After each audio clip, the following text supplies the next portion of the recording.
absolutely love the cat. I just can't. I can't get enough of him. It's very good. It's very, very good.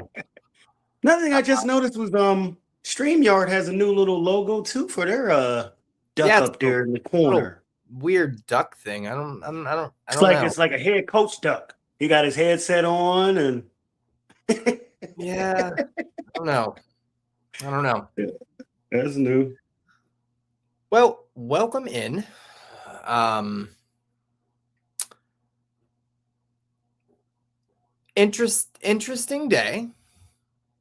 Um, so very quickly, because I need to do my own, and that will all be unveiled once we move and all that fun stuff. So, kind of the rebranding is going to be rebranded whenever we rebrand ourselves in a new place. Figured why leak it like slowly, like just do a brand, like a brand new rebrand when I'm in the new place. So yeah, so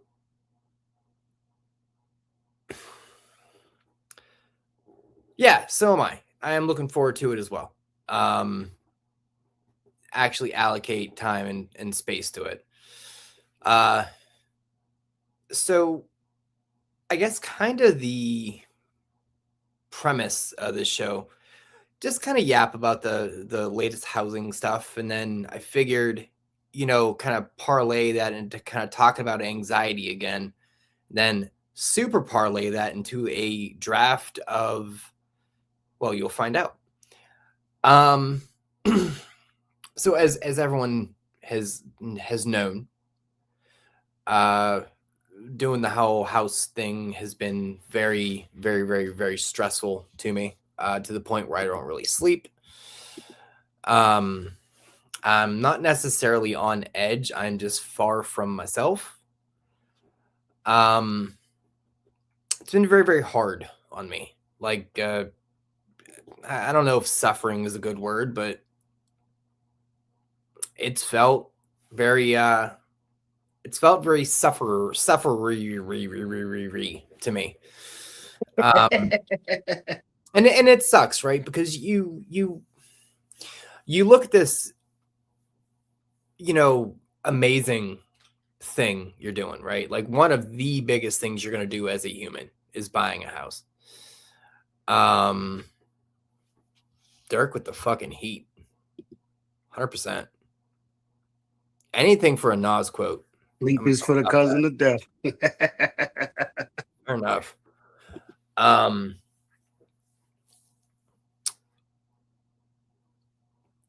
This is the biggest thing that probably you're going to do as a person, right? And not and having an anxiety kind of thing, that feels perfectly normal, right? I guess I should just blow the draft here, really. So the draft idea today is the top, or not the top 5 things, but the 5 things you do with anxiety, right? Like, what are your reactions? So reason I'm saying it that way, because I'm going to try to, I guess,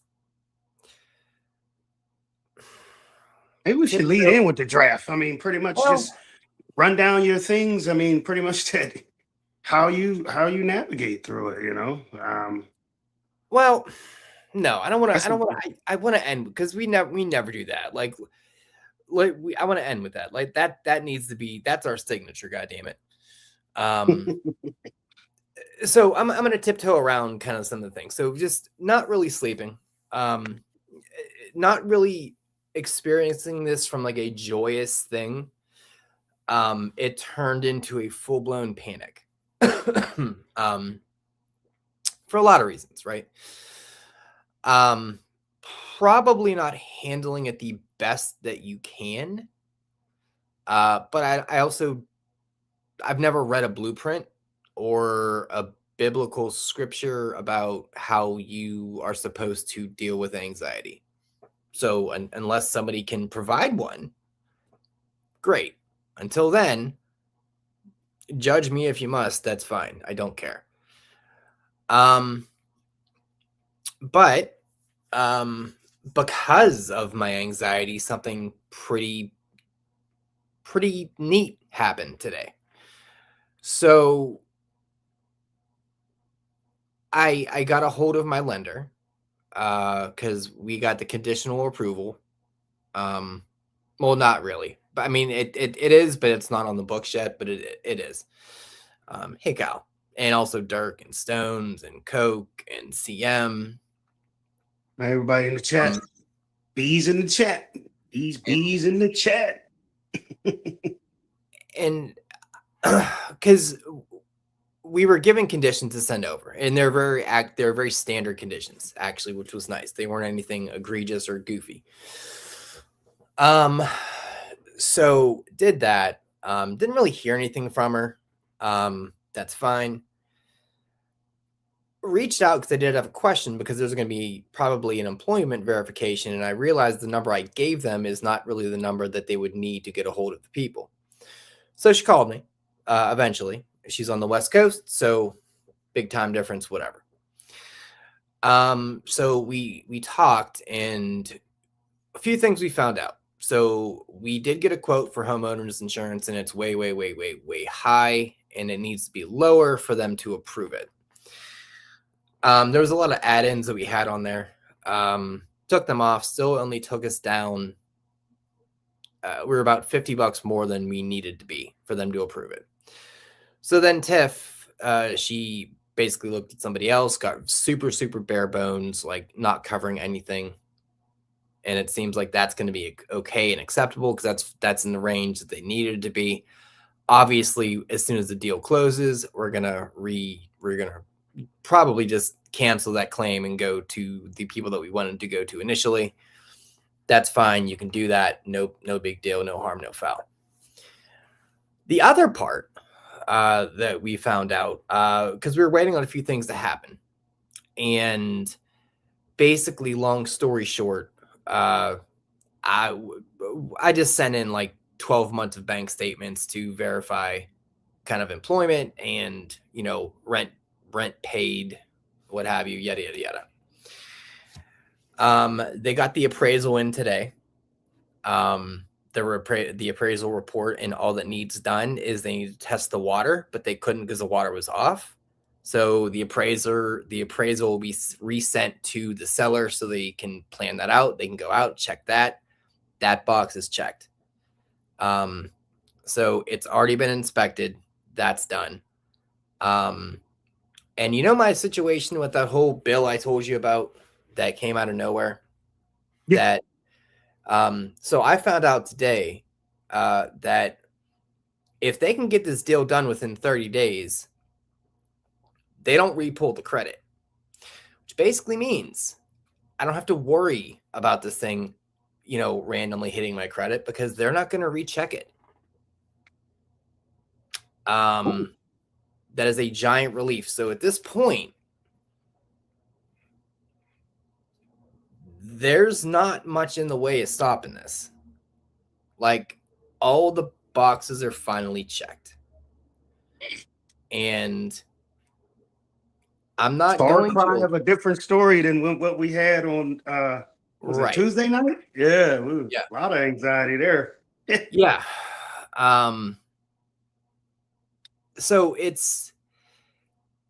has been an absolute roller coaster thing. Like, when I tell you I don't really sleep, I mean that. Like, I lay down, and I'm laying down for a solid 2.5 hours before I finally I can stop it. And we'll get into more of that in the draft part of it, but it is, and it's crazy, right? Because before I got on, like, I just got off the phone at 9:40. Like, it is 10:13. So yeah, like, it's a brand new kind of thing here. So I'm downstairs, and I almost feel nauseous.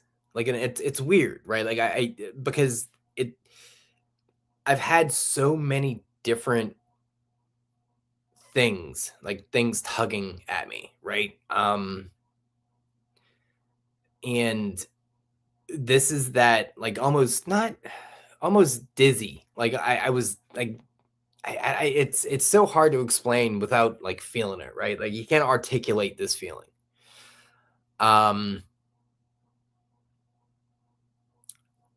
it almost is like if you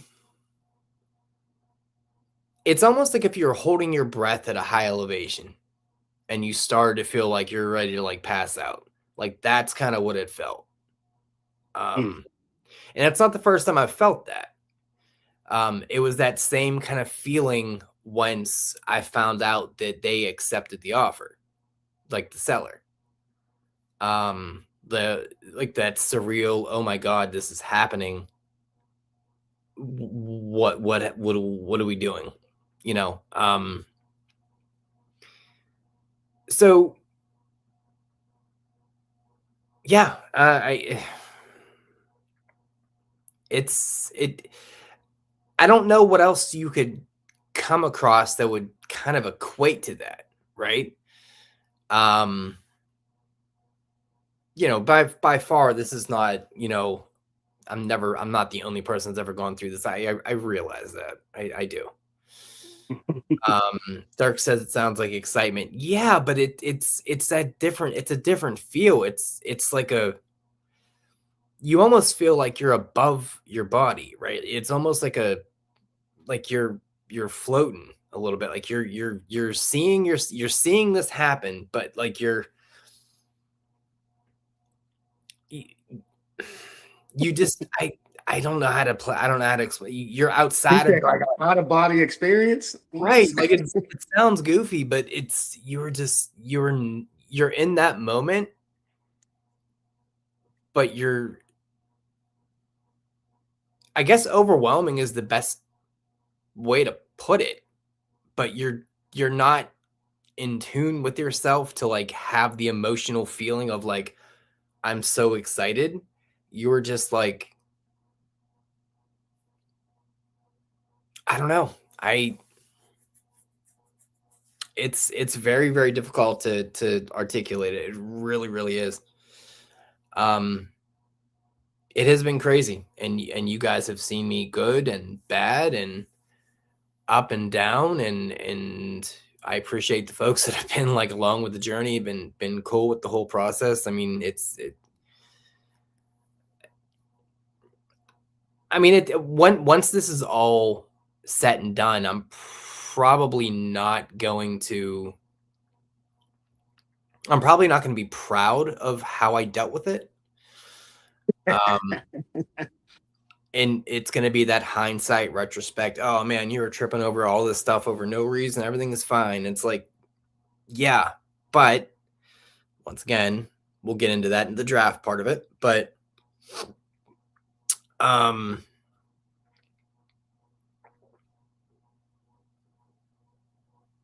yeah, I mean, I told Jermaine off camera on Tuesday. Not really, not really a super God fearing person, right? I don't really talk. But I've been talking and thanking God and talking to my grandma like that's been dead, like asking for guidance and just advisement and help and but I felt bad, right? I felt bad because I don't talk, right? We don't have that relationship that we probably should. And you almost felt like, man, you only come around when you need something. And it's yeah. like that's what I felt. And I felt guilty for asking for help. But Jermaine is much, much more of a God-fearing man than I am. I don't even like that term. I don't even like that term because it sounds so disrespectful. I can't at this point in time Yeah, think of not God fearing. I would just say more religious. yeah. Just a more religiously centered person. But as I told you before, I mean, I understand that it may seem like, hey, you only come around when you need something. You're only praying to me because you're in a bad situation. That is, I mean, to begin, that is enough. I mean, just the simple acknowledgement that there is a higher power, a simple acknowledgement that you do need help, you do need support. Just the simple belief is, baby steps, but it's good enough.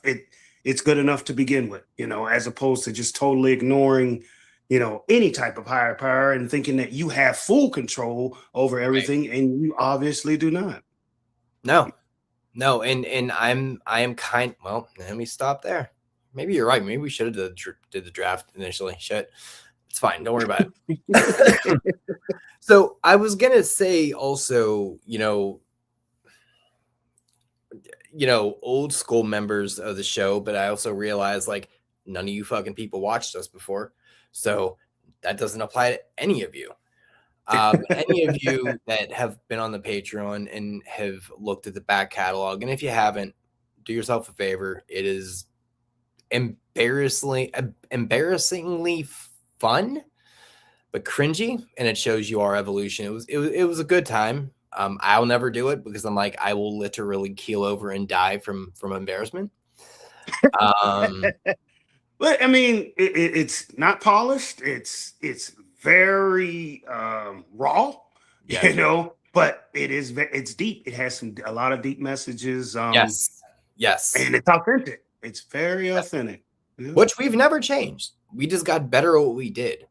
One of our, I would say, within our first 10 shows, maybe even 5, one of them was about anxiety, and kind of what that looks like to each person, and not for nothing here too, because I thought about kind of when I wasn't like scripting the monologue, in the shower, but I had some talking points, and then the call happened, and that sort of changed my approach. But I was gonna say, when you were going through your separation, initially, this whole podcast was cathartic.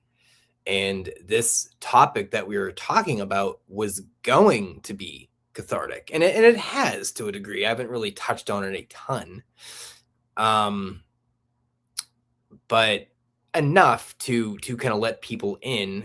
Because it's not fun to talk about. I'm not like, I can't wait to do this. It's like, oh, you mean a thing that dominates your mind? Maybe you can do something else that you don't have to fucking think about that. That would be super cool, right? But it is cathartic and it's helpful. And I mean, not for nothing, Jermaine. I mean, take this however you want, but our conversation off camera was a lot of help. It meant something. It meant a lot. Just kind of reinforcing those ideas that you just mentioned of like, no, you're not allowed to feel bad about that. You don't get to feel bad about talking to God about, what you're going through. I do not believe he's going to look at you like, I'm not your booty call. Like, this is not what it, like, that's what it felt like, man. That's but then we had the conversation. You're like, no, man, like that's what he is there for. It's not, should you be having more conversations? I mean, there's not really a rule book there, but yeah, it's not the worst thing to do. You could have many different other things you're doing that would be detrimental. Yeah, I mean, it's not a revenge. It's not a, I've been taking notes and I've been taking count, and as soon as you come with your problem, I got you. Deal with it on your own. It'll never be like that. I mean, people might think, there's a tally, and he's waiting for the perfect time to get you back and blow it up in your face. No. He's not keeping score. I mean, it'd be the same thing. Like if you, Bob or Kev were like, hey, I need you. Done. Let's go. Let's say I haven't talked to you in 2 years. I got you. Let's go. Like it's one of the same. I'm not comparing either one of us to God here or anything like that. Don't hear what I'm not saying.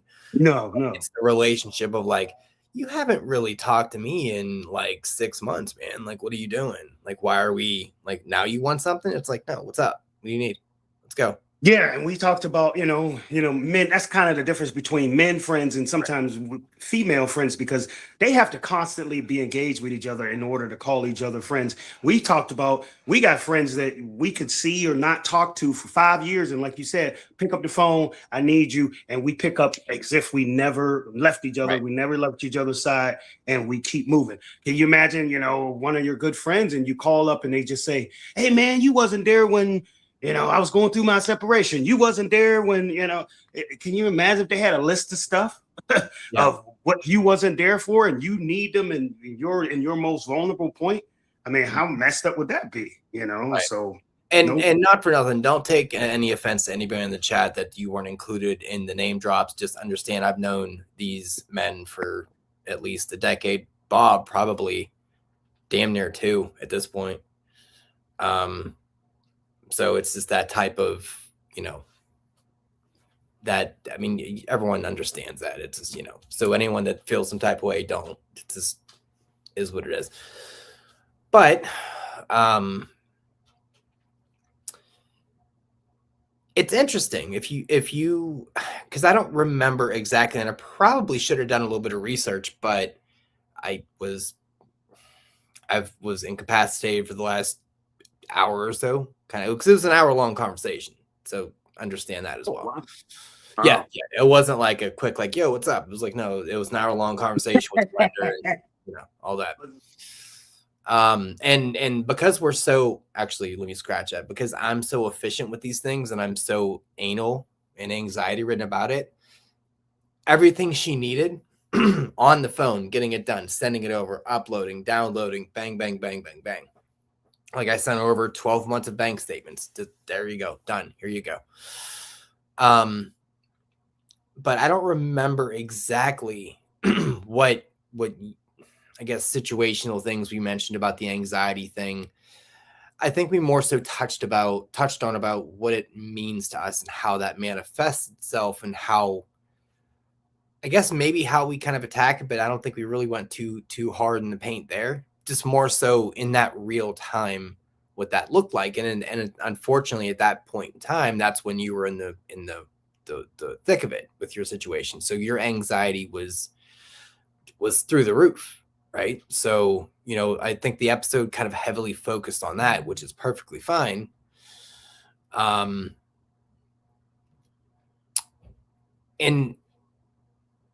I mean, I would say, what, 3 years? Yeah, I mean, we can call it 3 years because we're rolling up on our 3-year anniversary on. Yeah, I just realized that. Actually, it's pretty wild. Actually, coming up on the I think 5th, on April 5th. Yeah, I was about to say it's coming up like April. Maybe we not started April. on the Easter. It Wait, was like an Easter. Wait, hold on.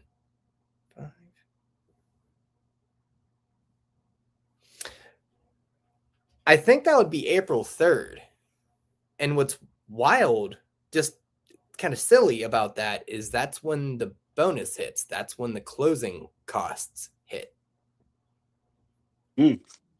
Just, that's interesting to me.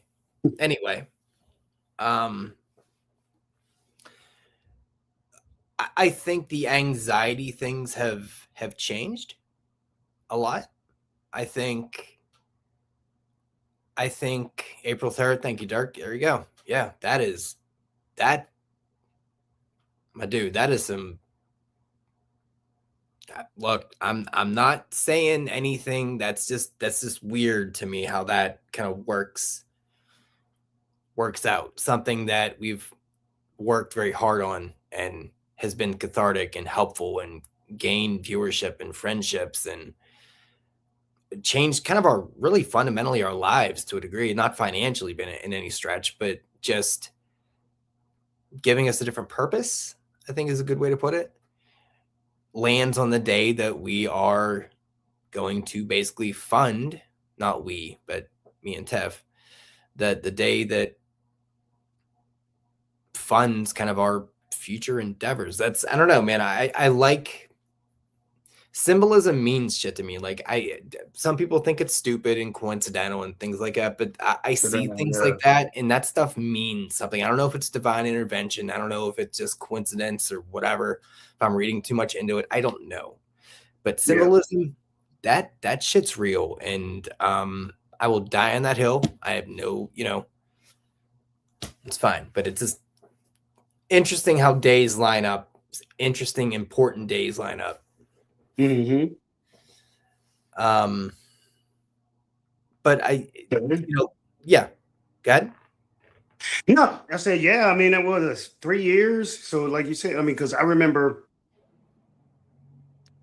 I want to say it was like the 31st going into, I think the 31st was right around the time, March 31st, about 3 years ago, was around the time that, I had let you know about my situation. Yeah.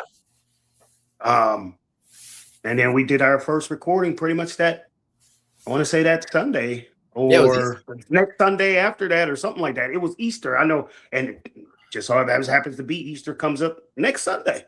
So yeah, Well, that is. I mean, yeah, I mean, yeah. Okay, I see what you're saying. We're skipping. Yeah, I get you. Yeah.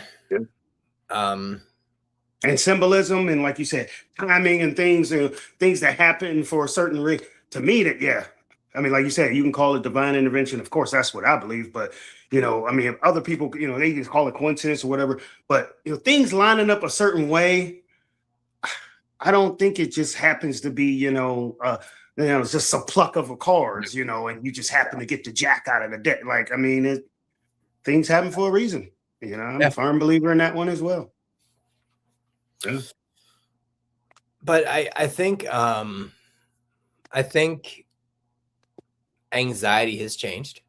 I mean, obviously, I'm now looking at considerably bigger anxiety. I think my anxiety at that point was the job, and how absolutely miserable I was.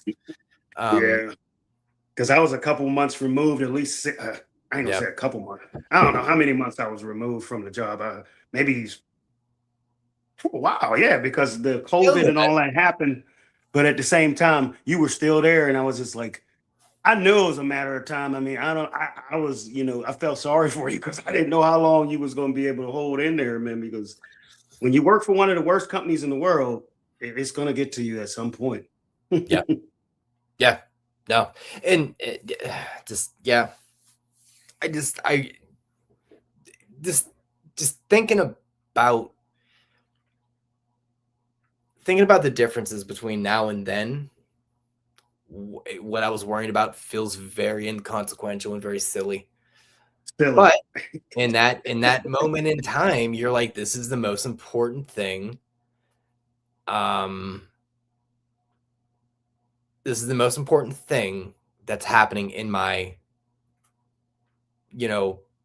That just comes with experience or just getting older, just things getting more important, like you said. I mean, if you talk to the teenage me, my biggest problem was, trying to, I guess find a girlfriend or, settle down with somebody, or even, hoping that I got enough money to get a box of condoms in the room for the night or something. It sounds so silly and inconsequential, but to that person, to that teenage person, it was everything.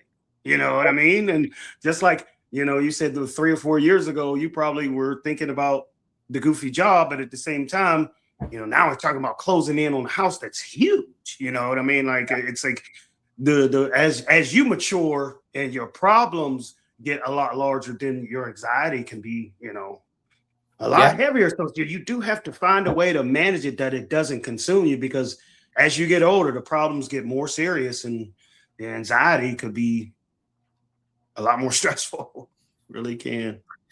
Yeah. I mean, that's kind of the wild thing, right? Like it's one of those, I mean, I'm not thinking about buying a house 3 years ago, man. Like, I'm not thinking about the stress that comes with it. I'm just like, yeah. Let's go play Borderlands. Fuck yeah. Like that.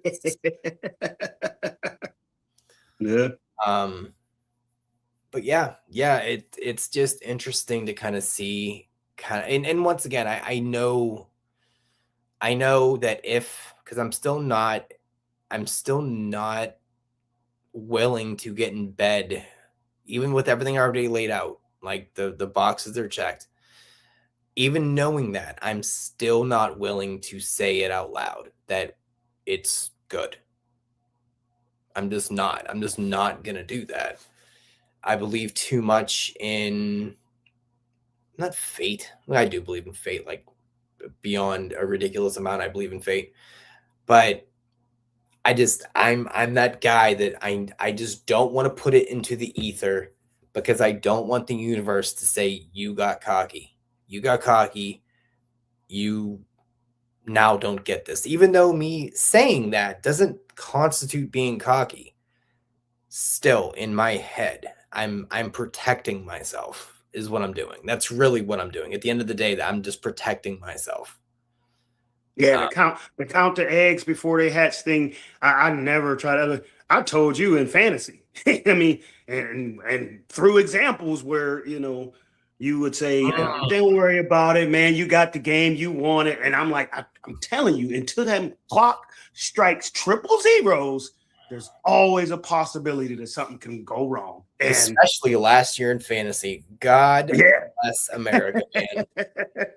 Yeah, Oh that's why I boy. don't celebrate. I mean, it's been plenty of times we get on show and you were like, "Man, don't worry about it, you got it." And I'm like, "No, I don't." Until it is over and there's no more game left to play, I don't believe it. I don't like you said, it can come off, I ain't gonna say cocky, but it just almost comes off as like arrogant or Yeah, just like you think you got it in the bag and you don't. no.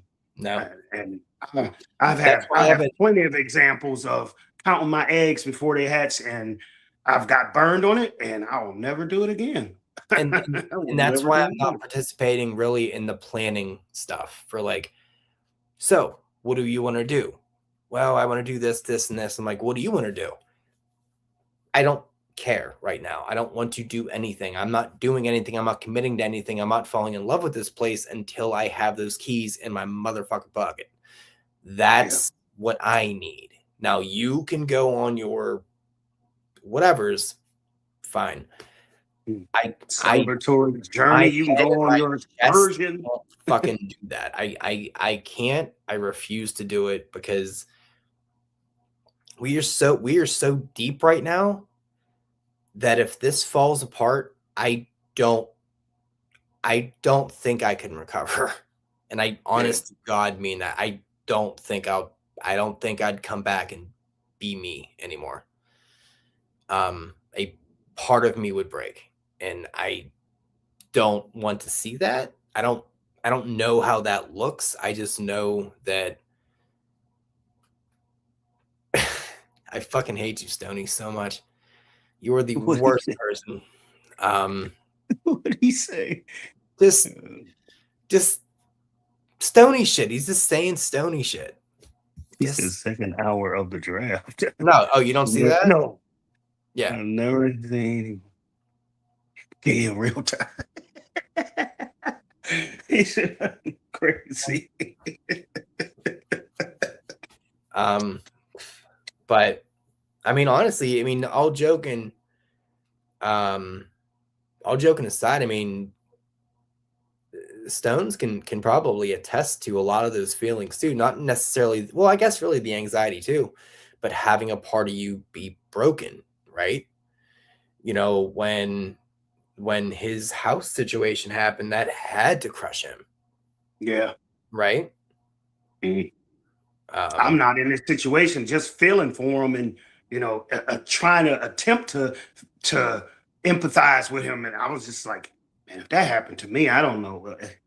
I don't know. I mean, I actually commend Stones for having so much, laugh and joy with it because I would be probably, on some Ebenezer Scrooge shit after that. Like I would be like just a yeah. grumpy old man after that. If Well, something like that happened to me, I mean, I would well, look at here's the life thing though, too. totally different.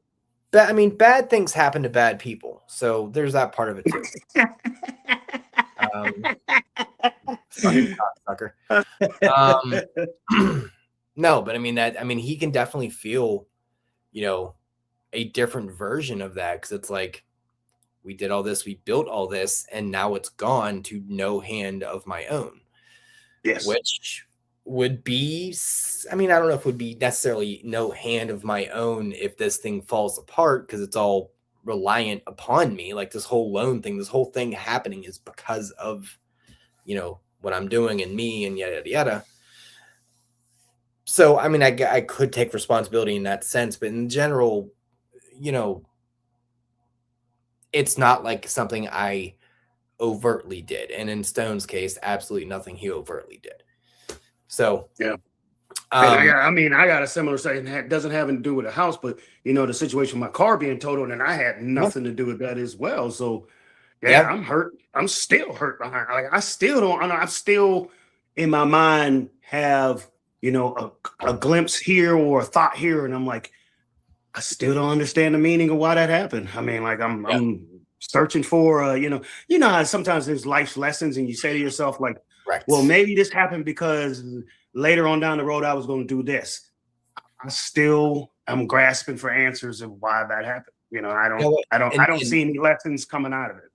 And I've voiced some of these things to Tiff, and she said, well, like, look, if it doesn't work, then it really wasn't supposed to be, or meant to be, or something like that. Like, and I looked at her, I was like, fuck you, fuck your dumb philosophy. That's not how this works in this case. That doesn't apply to this. That doesn't get to have a home here. That ideology is not going to work. We're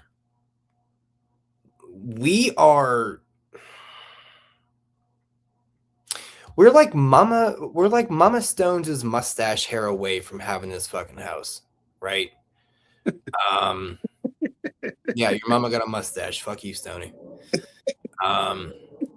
We're that close, and there's no life lesson to be learned from that being raped away from you. Like there isn't anything. It's like, well, maybe there was going to be some natural disaster. There's no silver lining. There's no story that you're going to be like, man, that really taught me this. No. Yeah, there's nothing. Like this, the lesson to be learned is this is how you break somebody. This is honest to God how you break a person. And because I'm excited. And here's the thing. And this, I don't want to. All right, I'll poke the bear. It's fine. I'm not excited for me, right? I'm excited for her. I'm excited for the puppies. The kids, they'll be out of there, so they're kind of inconsequential to that. No, I mean seriously. I mean that's really what it is. Like they're not really going to be there for that long, so I don't really care about that part. I know that once again that sounds bad, but I'm looking at it from a very realistic point of view. What you like and what you don't like, that is inconsequential to me. You are a limited resident in there. You're basically subletting at this point. So I don't care. I'm excited for her. I'm excited to do this, to be able to do this for her, to have that. You know what I mean? Like it's. Yeah, I mean, I'm proud. Like I'm thinking about like I would assume my grandma would be proud that I was able to do this. You know what I mean? Like it's one of those silly things that probably, from an outsider's point of view seems like a little, I don't know, that seems like an odd thing to be excited about. But and that's for the pretentious people or the people that already had everything handed to them. Like owning a house is nothing to them because it's not significant to them. But this is a generational thing. It's just like same thing with my brother and myself.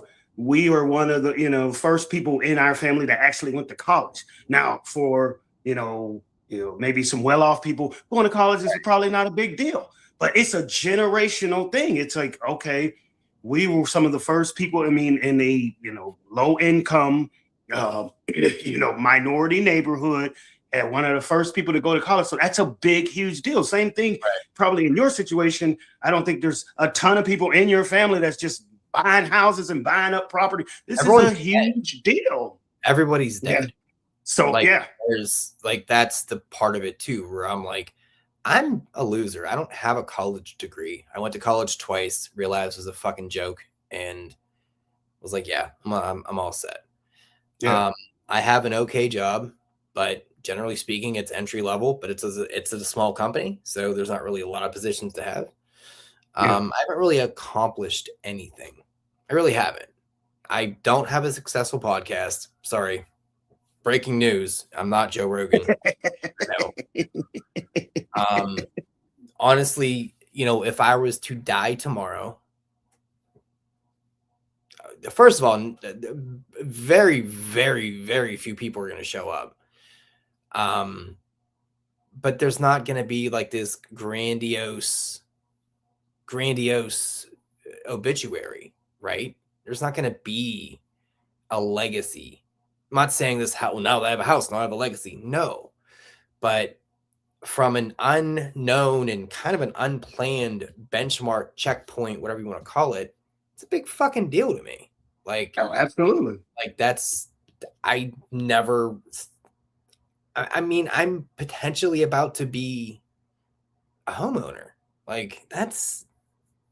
I mean, if you were to die today and you met someone in the afterlife and they said, they asked you, hey man, out of all your time, what do you consider as one of your biggest accomplishments? I mean, and it's going to be hard for you to leave out this Yeah. what you're doing right now. I mean, Yeah. could that not be at the top of the list? I mean, I mean, yeah, it's a big accomplishment, man. Don't downplay it. Don't undermine it, or no, I'm not. That's the thing. Like I'm not. I'm more so saying like me being able to do that. Like I'm nothing, man. I'm nothing. I'm nobody. You know? I don't have the support of like everyone's dead. Everyone's been dead since I've been 18. I'm now gonna be 40 in like a little over a month. I've now lived longer without family than I have with, which is a wild statement to say. But it's just it's a hard thing to explain because everyone's story is different, right? Like, it's just no one has their cards on the table before they kind of start playing them. You're just like, oh, just chuck me a card. I'll figure it out as I go.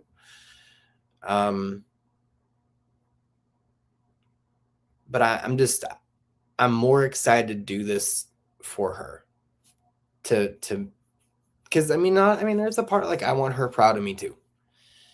Like I want her to be able to say like, yeah, this is what my husband did. Like that's a pretty cool sentence, Yeah, it is. So what are these people saying? Didn't know. Yeah, I don't even know who these people are. Yeah, and my NHL, sir. Don't forget about NHL. Those didn't know Gianna, Michael, or TT Boy. Who knew? I don't know who those people are either. You are.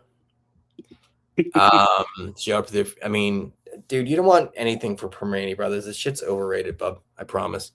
Oh, porn actors. Okay, well there you go. No, definitely don't know him. Okay. Yeah. Porn actors about as useful as just to me, they're just actors. I don't really care about their lives or anything. It's a means to an end. It's a means to an end, and I don't care about what they're doing afterwards. I don't give a shit about their name, anything. You seem like the guy that would call. You seem like the guy that would call the 900 hotlines, but like just talk about daily stuff. You're like, yeah, man, this motherfucking call. I'll tell you what, these bitches ain't shit. I would call the 900 hotline and ask them, hey man, so how did you get into school or talk about, right. Like, listen, man, I made this pasta though. Let me tell you about this pasta. You're like, sir, would you like to come or not? It's like, I will. Hold on, but like, listen, you gotta understand, like the noodles, shit. See, I don't understand the phone 16 because I would never be able to. Me and her called. I would never be able to get myself off, put it that way, through a phone conversation. Like I'm not gonna close my eyes and imagine something. Like I have to actually see something. I'm sorry. It's just somebody's sexy voice is not gonna do it for me. It's not gonna take me to the end, the end that I'm looking for. I'm sorry. I could rub one out to a voice. He said, nope, voice don't do it for me. Visual. I gotta see it. I gotta see I it. could do it. Yeah. Yeah, I could do it. 100%. I could rub against the fucking counter on accident and be like, I'm fucking 30% there. God damn. All right. Whoops. I'm sitting here getting the puppy, getting puppy breakfast. If I'm leaning against the counter, I'm like, oh wait, whoa, hold on now. All right, puppy's here. Finish your breakfast. I'm gonna go finish me. Yeah, that's what I never understood about the sex lines. And oh, it's funny. I It's don't funny. understand it. Me and Tiff called one day and we just fucked with the person. It was good. It was good times. Mhm. Remember that thing took over America. It was like every infomercial, like soon as 10:30, 11 o'clock hit, boom. Every show that went on air, it was 976, 87, whatever those Yep. numbers was. It was just Mhm. flooded. I'll fucking bang one out to Miss Cleo's voice. Tell me about my future. I'll fucking tell you about my future. Tell me about the bumble clot reading. Yes, thank you. I was waiting for someone to do it. But yeah, no, it's been an interesting day. I feel good. I feel good. I feel like I can get some sleep, which is exciting because it is very disconcerting to not be able to sleep, to lay in bed for 2.5 hours. And I'm not exaggerating, dude. Like I'm just laying there and I can't stop. So I'm glad that maybe we are in a better place. I think we are. That's painful to me. I mean, sleep is one of the best things I enjoy in my life. Yeah. I mean, like I get mad when I get somehow interrupted, or somehow I get woke up, or I get up too early and I'm trying to fight and get myself back to sleep. Sleep is very valuable. So yeah, I definitely understand that. Hearts don't lie, Lord. Yep. Love it. I guess let's just pound the draft and get the hell out of here. Because I know you got an early day there, so we're not going to be super long here. Telling you about how great sleep is, and I gotta get some. Yeah. And just so folks know, just really, really quick before you get into the draft here, as you know, Patreon's up there. You see it. You get the whole back catalog, all that fun stuff. The Q&A was supposed to happen tomorrow. Jermaine has a prior kind of engagement with work because some things happened there. So we're pushing that Q&A till next week, next Saturday. So you get your questions in, do all that stuff. You know how to do, you know how the whole thing goes. But me and Chris are doing a music show on tomorrow. Actually, it's on the free feed. And then, so folks are aware, me and Chris are going to be calling the Pirates home opener because it's against the Orioles. So wow. Yeah, I thought it was a cool idea. We just stumble fucked into that yesterday. So we're gonna do that on whatever that's. So y'all gonna do like the simulcast, because I remember still might mention to us that we should try to do it, but then the NFL, we said the NFL would try to kill us, right? I mean, the show is we're not gonna, we're basically going to call the game. We're not going to show the game. We're basically going to call the game. Okay. Yeah, so I'm like, that is a crazy idea. That'll be fun. So that'll be actually on April 4th. So, yeah, which, by the way, could be because that little lender talk here. She said we potentially could close on the 10th instead of the 17th. So, like, yeah. But yeah, so that'll be next Saturday. But tomorrow we're doing the Q&A me and Chris are doing the thing at 10 after the minorities report. So I'll put up the post and you guys will see and hopefully understand what we're doing. It'll be pretty obvious at that point, but I'm kind of holding that under wraps. So all that. And then the Q&A next week is 10, right? Because Yep. because of the Minorities Report, it's always going to be probably at 10, right? Yeah. Most likely. Yeah. Okay. And then obviously for your situation there too with your schedules. So yeah, I mean, Yeah. if they don't go, if they don't go, then I do try to go at 8 on Saturday. But obviously that's, your situation included there. So, yeah, but yeah, so some cool kind of things coming down the pipe here. So, it's really it there.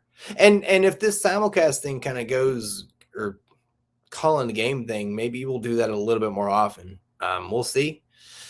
We just think it's kind of perfect because it's a Pirates home opener and they're going against the O's. So he's an Orioles fan. So it's kind of, once again, one of those fateful things. Word of the night. But here's the draft, boys. It's not really a top 5. It's not really in sequential order either. It's just more the things that popped into your head. And, obviously recency biased be damned. I'm going to use a lot of the things I've been doing to fill out my list. So I'm just going to name one. It's not my top or my worst or whatever. It's just the first thing that I know that I do with anxiety. And that's the name of the draft. If you missed it in the beginning, it's the 5 things we do with anxiety, whether behaviors, actions, whatever. So I concede to the other person, whether it be a guest, whether it be Jermaine, whether it be whoever, to go first. But fuck you. I'm not doing that. I go first. Yeah, there's no right or wrong answers here, and there's not like if you take one, I can't use it. It's just because we both go through it. We could have overlap. All right, there, Kyle. Oh, fuck. Okay. Look, if we're gonna do that, Kyle, then we have to do it when it's at PNC Park because I'm not calling a Brewers game in fucking whatever All American Insurance, Miller Park, go fuck yourself stadium place, because that is a nightmare. That is a nightmare to go in there, and I don't want to be upset throughout the whole goddamn thing because I will be up. No, we're not fucking doing it. I'm already angry that no. Go away. Fucking Milwaukee. Goddamn choke on a fucking block of cheese, you cocksucker. Anyway, yeah, I know you don't really do baseball, but basically to give you the football equivalent, it is like the Browns coming into Heinz Field. That's what the Pirates deal with when they go into Milwaukee. It's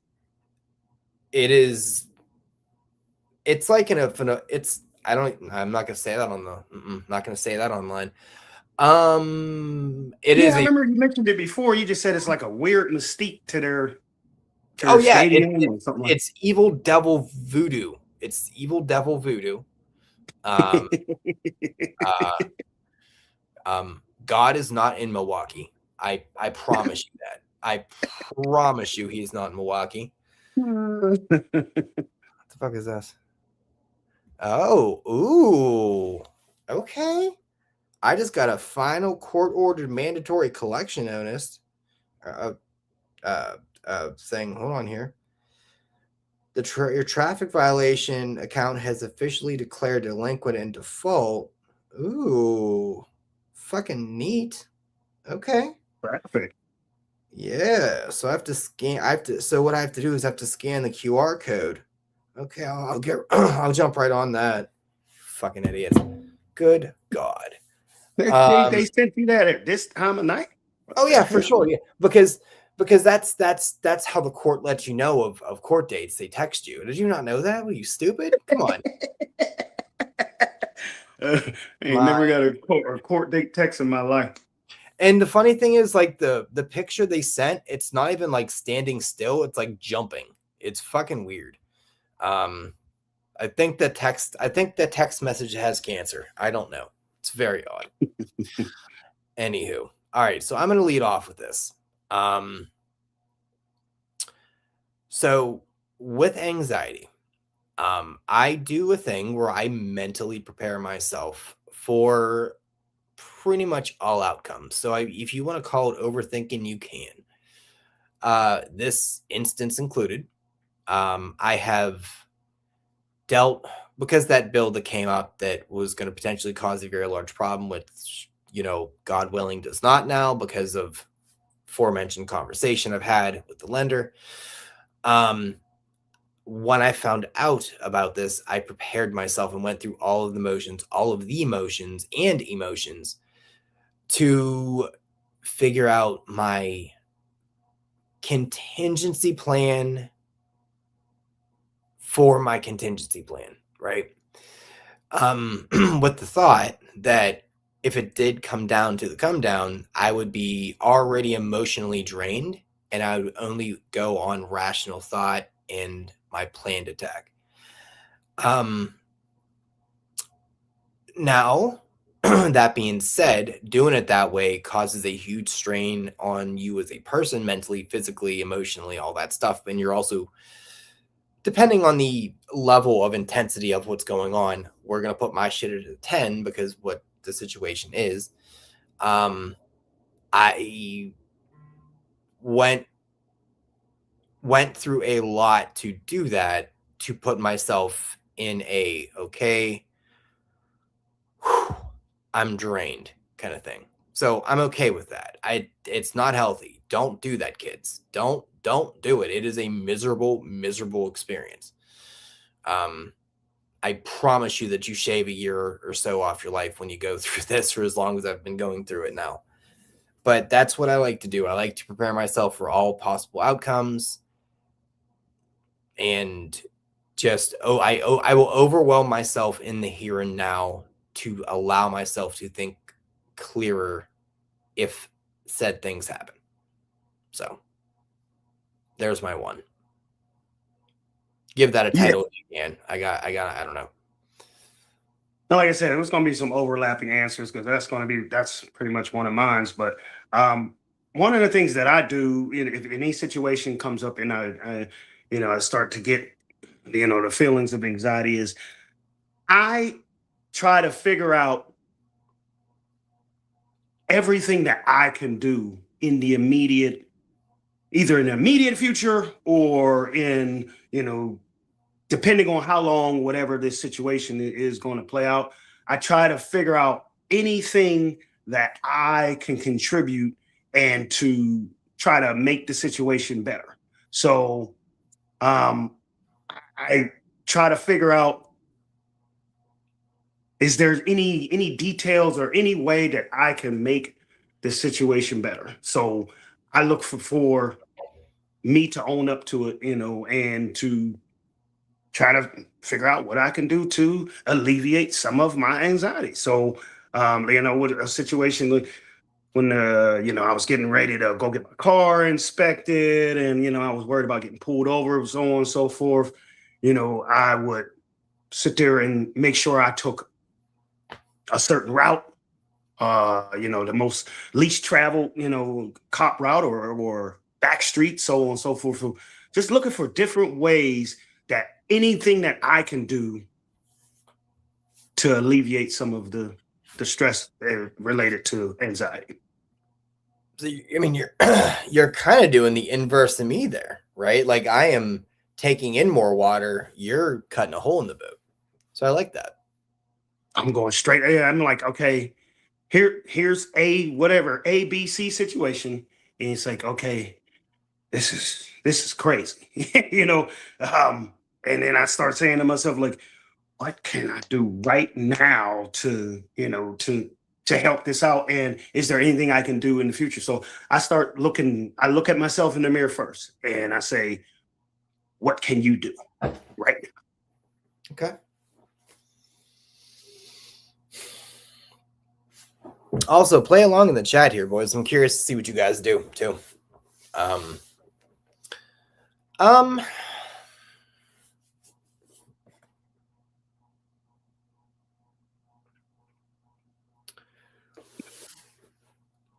Now, some of these are going to feel a little bit the same, but I feel like they all all aspects of it I feel deserve to be acknowledged because whether they be part of a previous picks process or not, I just feel like they do deserve their own spot in the proverbial sun. Um, so I like to internalize and have an inner monologue.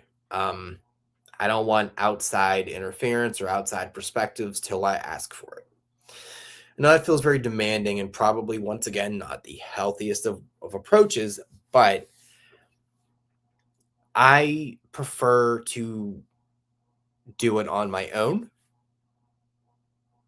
or at least have the conversation, have the back and forth, the what could be, what can't be kind of thing internally, because you have outside noise, you have other people saying, hey, it could be this, it could be that. Well, I haven't gotten to that point yet. I don't want to know your branches of the tree. I need to work on the trunk and then build my own branches. And then if I need, your side missions, then I'll ask for them. Until then, kindly fuck off. I'm good. Like, I don't need that. But those things don't come towards me until I approach and say, hey, here's the thing.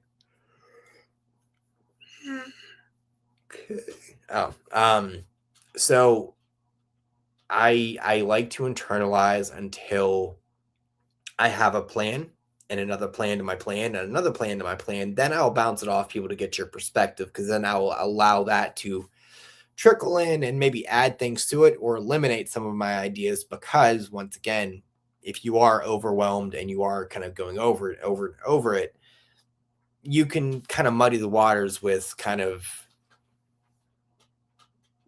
doom thoughts and things like that. So sometimes it is good to get that perspective, but at least for me, until I ask for it, that's when it's interesting to me. Okay. So my one of I think I should have kind of went in sequential order. Just like here's a situation that happens. The first thing I do before like I said, like my first choice. I said, what can I do? I think the first thing I do, I dissect it to the point where I say, how did we get here? Okay. So the first thing I do when any situation that causes anxiety is try to figure out the inception. What caused this? So I try to pick it apart to the point where I say, what caused all of this? And it might be a whole bit different variety of details of what variables or how it got here. But for some reason it's here, it's live, it's breathing, and it has me rattled. So dissecting it helps me kind of pinpoint the direction I may want to go in. So I should have said the dissecting first. I should have said, how do we get here first? And then the second thing I do is, what can I do after that to alleviate some of this stress? So those are my first two. Okay. Yeah, that's good. I like those. Number three for me, once again, has a lot to do with the other ones. This is because it is, but this, ironically enough, is a branch off of those things. I need to be in control. I need to do what I need to do to get in control. Sorry. So, little kind of story about what's going on with these conditions, right? So, as you go through underwriting, it goes into underwriting, and then you were then usually given some set of conditions to meet. Those could be anything from, like, what I had to do. I had to get the insurance kind of quotes. God, I don't even remember. They were, I don't know. There was like 5 things. They weren't anything outrageous, just normal kind of things that you just had to confirm. Did that. Bang. That's fine. That was on the 23rd. It's 27th. Nothing has changed. Nothing has moved. So you're kind of wondering what's going on. why are we in this situation? I don't know. So what I felt would be the good idea is let's call my lender and freak the fuck out. It's a good idea, right? Not really freak the fuck out, but like, but what I needed to do, and it sounds really, really, really, really, really stupid. I needed to go to my lender to say something, to ask her an innocuous question. And the question was basically, hey, so the number I gave you for my work, understand if you call, you need to hit option 4 to get the hold of HR. That's HR. fine. I'm like, cool, great. Did they need to know that? Fucking no, they didn't need to know that. But me, because I needed to have some control over this. I needed to start some sort of dialogue with him so I could just get something off my chest. That's what I did. And it worked. In a strange backwards way, it worked. And I got questions answered, and I also got things done that I needed to get done that probably would have had to wait till Monday. Now those things are finished for Monday morning to be handled. So rarely that works. Usually me taking control fucks everything up. A controller. I think a lot of us are controllers. Some of us don't even realize that you got to be in full control of the situation, or you feel like you're missing something. You feel almost like weakened if you don't have full control over a situation. Yeah. Well, and that's the thing. You feel helpless. Like, especially when buying a house, you are helpless. You are sitting there hoping to God. You're like, listen, I can't. I've done everything I need to do, so I just have to wait. Yeah, that doesn't work for me. What can I do to fucking make this more difficult? What can I do to hurt myself here? Can I just like bother you a bunch? Am I the only person in your orbit? No. Can I make myself that person? Like, and that's just, you're trying to be a catalyst, like you want to speed it up. Oh, you're like, hey man, let's get this thing going. Right. Like that's not how it works. At my speed. You want it to happen at your speed. Right. It's not how it works. It's in your head is how you think it works, but but yeah, so Take Control is my number 3 draft pick there. Okay. Me, all right. So first, like I said, dissect it. What is the problem? How do we get here? 2, what can I do? Is what can I contribute? 3, I'll start looking for outside help. I start saying to myself, is there anyone that can help me with this? Is there anyone that can take something off my plate, or is there anyone that can speed this up, or anyone that can help me in this dire situation? So I'd look for outside help. So it's just my process. I look for, after I've done everything I can, I've exhausted all my options. I'm like, okay, is there because I'm not too proud to beg. I'm not one of those people who's, I have pride, but at the same time, I'm not going to just go out and start begging people on the street. But at the same time, if I need some help, I've learned in the past, trying to be too prideful or, trying to be, too macho, like, hey, I don't need nobody's help. I'll get through it. It makes it 10 times tougher when somebody is sitting there in the next room and they can just hand you this or help you with this to make it so much smoother.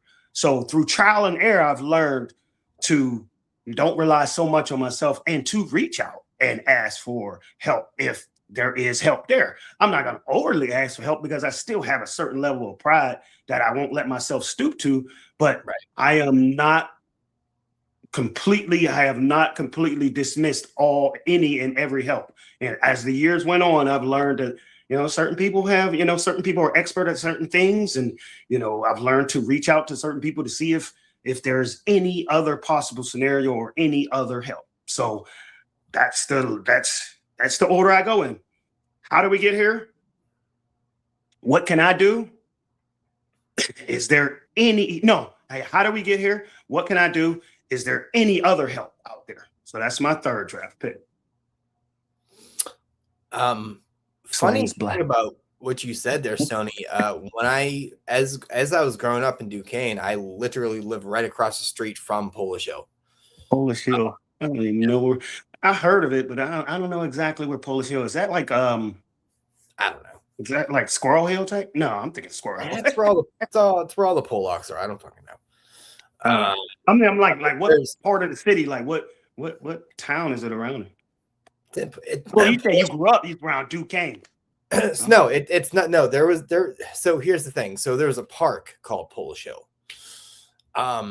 But there is a Polish Hill in Pittsburgh. I don't know where it's at. Just look for Yeah, me either. I always hear about it on the news when they like talk about the weather or clothes or school Right. closings. I'm like, where is Polish Hill? I don't know. I don't fucking know. It's where all the pierogies are made. I don't know. It's a lot of pierogies around here. So number 4 for me, and I'm this is probably the one I'm more ashamed with than all of the others.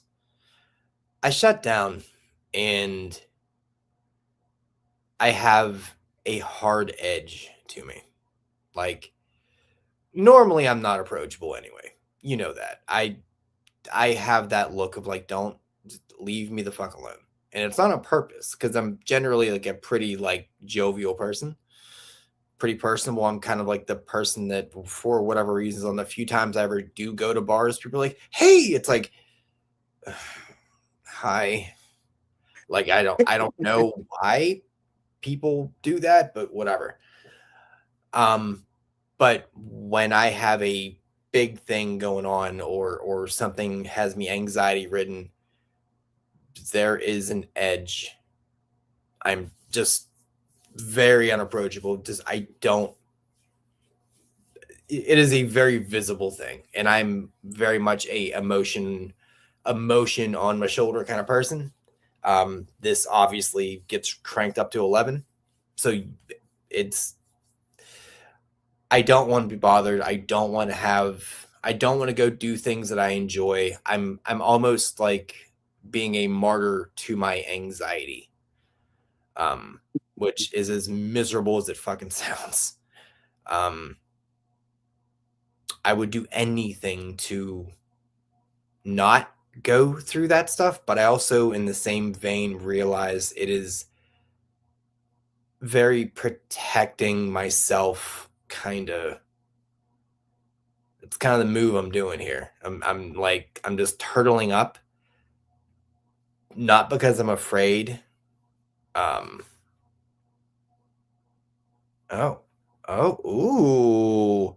Uh-oh, boys. I got a fucking another one? Ooh, shit, there's 72 of them? Well, I have another court notice. Fucking lucky. That's gonna be actually annoying. I'm just gonna honestly, what I might just do is send both of those emails dick pics. Legit. That should be fun for me. Anyway, yeah, I turtle up not out of fear, but more like I don't know, it sounds stupid, but I'm like I'm protecting myself, but I'm also like powering up for my next fucking attack. Dang, you got another court? What are you, Tupac now? What are you? Listen, I'm honestly gonna send them both dick pics later. It's gonna be fun. I'm gonna have fun with this. Kanye West. This motherfucker got he got 2 court reminders in a 1 hour, 1.5 hour show. Within 19 minutes of each other from two different numbers too. So that's fun. It's good I times. just don't know why they sending it this late. I'm never this late at night. I don't know. The court be working late nights. All right, so that's my number 2. So number 2 is kind of just getting turtling up, basically. Okay. 2. Oh yeah. Okay. So 1, 2, 3. That's your 4. You're going like okay, fair. Okay, yeah. Counting is hard and shit. It's fine. Okay.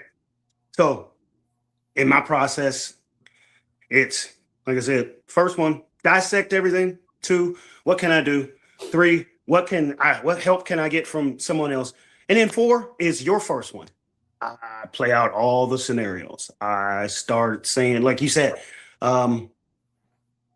living in living this life, it's been a, I don't have a lot of optimism because it's not like I was hardwired that way. It's through trial and error and different experiences I've learned to um, hope for the best, prepare for the worst. Most of the time, I don't go into situations thinking that I'm going to get the good deal or the good shake. I always go into a situation looking for the very worst possible scenario. That way, I'm prepared and I'm not disappointed. Like if you, and I think we had this discussion before when we talked about um, if you go into a situation with no hope, then you'll never be let down. Um, like I said, I tend to play out all the scenarios. I start with the worst of the worst of the worst first, and then I, pull back the layers. Like, okay, well, if this happens. Maybe this doesn't happen as bad, so on and so forth. Um, so my fourth thing in sequential order would be your first, which you say you play all the scenarios. I do that after eliminate, like first arriving at the problem. What can I do? What help can I get? Now let's figure out like how is this going to happen? What's going to happen? And that can encompass some of the things you said as far as not being able to sleep, thinking about stuff too much, all night, all day, shutting down, like you said. It's just that's all part of that process of playing out every scenario where until the final say so, I let that play into my head and it can drive you crazy. It can. It really can. 100%. Yeah. Yeah, that's it's frustrating that it's frustratingly expected that our lists are very similar. Meaning I generally only fuck with people that are on my kind of wavelength, if that makes sense. Like I don't really reach across the proverbial aisle. Like I don't, not that I'm like ancient, but I'll be 40, man. I am too old to try to like work out differences and work out fundamental flaws that I deem that you have flaws and you deem that I have flaws. I don't have time for all that, man. Time, energy. I I just don't think that we were gonna have some ridiculously different answers. Can you imagine if I'd have got on here and I'd have said, you know what I do? I go out and fucking shop, mess. girl. I go to shop and all my anxiety goes away. You'd have been like, you'd have cut the podcast off on me. Like, this motherfucker's going to shop I'm like, to get rid of his anxiety. yeah. No. But I mean, I'm just saying it's just I'm happy about it. I am, and I expected it. I didn't really expect anything really too crazy different. So I think frustratingly, I think that was I had something else I was gonna go with, and then I lost my train of thought because that's another thing that happens to me when I'm all anxiety ridden because everything is moving. Yeah. So I'm sure I had a tangent I was gonna go off of. Then I saw a fucking squirrel. This is literally how Tiffany has to think all the time. Love it. Could not imagine being her in her fucking circus head. Good God. So my number 1 or 5 or whatever. I overplay my hand and will then manifest an anxiety situation that actually never really was a situation, but in my head, I made it a thing. I over analyze something, or I mean, now obviously these are going to be on more of a minor thing, but a minor thing that has more of, more of a consequential outcome if it goes in my head that the direction that I'm thinking it's going. So, give you an example. It's not a real world example, but it's just going to be an example. That first thing I could think of. So, when I say manifesting an anxiety ridden situation that will cause you to go down this little rabbit hole, it would be something kind of like this. If you Um,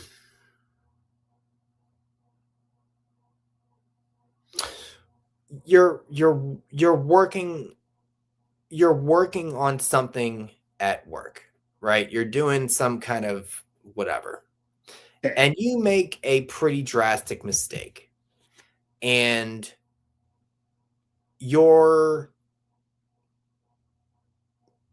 in your head, your boss was made aware of it. They overheard what happened or they saw what happened. You, me, I will then start asking questions and poking things to see exactly what you know, to see what your temperature is, to view how this can kind of pan out in my head. What is known, what isn't known, what are the outcomes of said things on each side of the thing. When generally speaking, that person had no idea what was going on because that supervisor, You just told on yourself. Jermaine, and he was thinking about if he was going to play Camara tonight or not. You pretty much snitched on yourself. He's like, dang, I didn't know. Right. So I have done that in certain situations. I have basically manifested a situation that wasn't a situation that I then stressed upon and then went covert ops sleeper cell to ask questions that then that person ends up finding out some shit happened. They're like, what? Well, fuck, now I gotta do something about this now, don't I? It's like, okay. Nice. So I will give you a real world example about this. So very, very, very, very quickly. Worked at PNC Bank for a little bit. Fuck them. You know this story. I had a very, very, very Mexican supervisor. The bitch spoke about 4 words of English. Stony, you know how that is. So found it very interesting that a Spanish speaking person was my soup for an English speaking, bank thing. So fine, whatever. So, and this was like 10 years ago or something like that. I don't remember exactly. But long story short, this white trash couple called in and they were yelling at each other because they didn't have money for their food stamps. I'm like, this is cool, love it. So like, you bought baby formula and not Marble Reds. It's like, dude, just go away, whatever, fine. Yelling back and forth. They basically asked a question of, long story short, something like yada yada yada. I need to be able to check on this bank account thing, whatever. If you ever worked at a bank, they're very, very, very precise. Obviously, you're fucking with people's money. You need to be on point. Yeah. So it kept swapping back and forth from person to person on the phone between wife/sister/cousin, and whatever guy had the unfortunate situation of fucking all 3 of them or all one of them. I don't really know. I had to transfer this to online banking. Okay, fine, great, no worries, perfect. Still, I was within my 90 days of working there, probationary period, whatever. So the person on the online banking thing, which literally I could see this motherfucker across the room, I was like, okay. Asked me, hey, did you verify this person again? I was like, yeah, I did. Now, mind you, they kept going back and forth for a solid 35 minutes. So I was quite sure I did, but it was a minute. Got off the phone. I was like, Can I verify? I was like, all right, hold on. Hey, fucking Miss Burrito, come here. Miss Burrito. I was like, hey, I think I may have lied to online banking here. I didn't really lie. I think I misspoke. I'm not 100% that I verified them again. Okay. So this big bitch, all she heard was lie.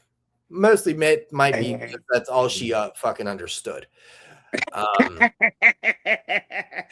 Out of the few words of English that she knew, she heard lies. She knew that one. So they then pulled me into the whole HR thing and said I maliciously lied to someone internally. I'm like, Maliciously. Wow. so then I was blackballed from banks, which is fine because I'm like, banks are fucking terrible. Don't fucking touch us. Don't deal with people's money. It's god awful. But the reason, because I had that initial feeling of anxiety, and what I did is I told on myself. Now, mind you, I was being honest because I'm like, I do, you're in that probationary period, whatever. I was fucking a girl at work. I wasn't trying to lose that either, so that was nice. No,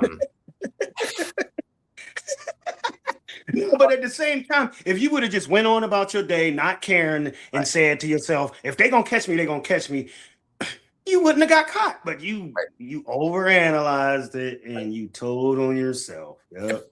So that was my real world example. So Yeah, I've been learned that through trial and error too. It was just like, I got to a point where if you're gonna catch me doing something, you better do your due diligence. You're gonna catch me. I'm not gonna catch myself. Right. Yeah. All right. What's your last one? Right. And my last one, once again, like I said, I'm gonna keep going in sequential order. Dissect everything. What can I do? What help can I get? What's all the scenarios? And after I've drove myself crazy with all the scenarios, the last thing should be the first thing that I do is I pray about it and I give it to God. I mean, I'm a religious person. So at that point, I'm done over analyzing it, driving myself mad. I pray to the Lord. I mean, and I understand that, some people that may be listening may be thinking that this is not an actual solution, but to me it is. Like I said, I pray about it, give it to God, and I'm done with it. And whatever comes of it, I just accept the fate. It's just like I think that if a lot of people would do the last step that I'm talking about, if a lot of people would do that as the first step, just straight out the gates, pray about it, give it to God, you will have a lot less anxiety. But people don't have enough faith. They want to control their own fate. So they do a whole bunch of other things. And if you just step back or you see later,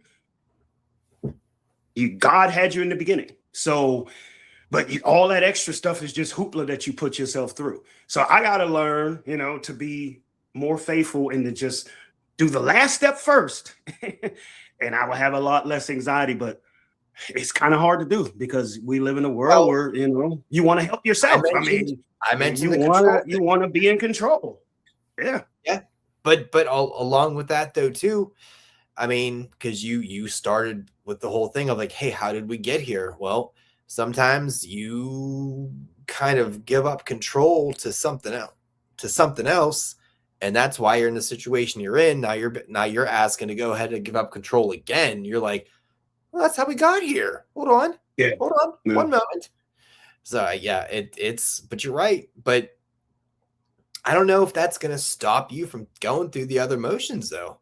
It's very hard. I mean, very rarely can you approach a problem and just say, I'm gonna pray about it and I'm gonna turn my back and just not think about it again. That would be kind of silly. That would seem pretty silly. That's called blind faith. I don't think it has to be the first step. I think that's a cool bookend because at that point you're like, you know what? I went through my quote unquote martyrdom. I did this to myself. I walked these steps to kind of, maybe punish myself, maybe, give myself already a consequence or something I did or whatever. I don't think that's a bad bookend, man. I mean, I get the idea about going first, but I don't think that's a bad. I mean, that was kind of my bookend, man. Like once I kind of did that, I was still kind of like, but I wasn't to the point where I was like a fucking zombie. Like I get away from me. Like I don't just go. I wasn't like that anymore. I felt because once you exhaust everything that you possibly can do and you've thought about every detail, then it's just like, okay, are you going to die behind this or are you just going to whatever happens and you're at the point where, you're asking for, help from divine intervention. You're saying, hey, I mean, I don't. You're not probably necessarily saying, hey, can you step in and do all, perform a miracle? But Right. hey, do I have your blessing? Please, Like, Lord, I'm just praying to you, let it be and okay. hopefully, I'm hoping for the best outcome. And a lot of times, the outcome is a favorable one. I mean, once if you're thinking about it, too much, but then sometimes, sometimes it doesn't turn out to be as favorable. So that kind of sets you back on the next journey of anxiety or next thing that comes down the board. When it doesn't turn out favorable, then you try to control it even more. And then Yeah. it's just a rat race where you're just spinning your wheels. So I mean, honorable mention for the me is fine line. honorable mention for me is making too many backup plans like that. Like, even when I was talking to her, I was like, okay, so once we do this and we get this done, what does the timeline look like? What is the next step? What else do we need to do? Okay, just out of curiosity though, so if this one part doesn't work, what is the next thing that we need? Like, how can we fix that essentially? And it's like, even in a favorable situation, which this seems like, I'm still trying to manifest a negative, not a negative outcome, but I'm A trying to contingency prepare myself plan. for something that may not happen or may not need to happen. And it's like, Yeah. You're like anticipating something falling through that never was a fall through topic to begin with, but you're fail safe in that too. I mean, you're contingency plan to the contingency plan to the contingency plan. yeah, which can be great in certain circumstances, but once you do it too much, you're like, okay, like, but whew, so that's it. uh, that's That's it. awesome, though. I mean, our last conversation, you were talking about the, the last pool and the credit and so on and so forth. And Yeah. now that they might get it done before you do that, I mean, it's like, okay, Well, I mean, you were waiting on. they're definitely going to get done before that. There's no reason why it wouldn't get done, because all we need now, like I sent the bank statements and they're fine. The other So part you of it, had everything all ready to go in case it did get pulled, and you were going to come with a payment plan, blah blah blah. Isn't that great that you don't even have to get to that? But you had a plan for it if you did. yeah. I have, Stoney. I have bought the show. Yes. Yeah. I mean, but it's, once again, I wouldn't change it. I wouldn't change how I did it. Because that allowed me, it allows me to be prepared, man. And I know it's tough on Tiff, and I'm not a joy to be around, but it's what I got to do, man. I gotta, like, if this just wasn't being controlled by just me, then I could probably relinquish some of that. But this is not being a dick here, but all Tiff controls here is the deposit money. That's it. That's all she has to do. She's the money front. Everything else is what I've done. So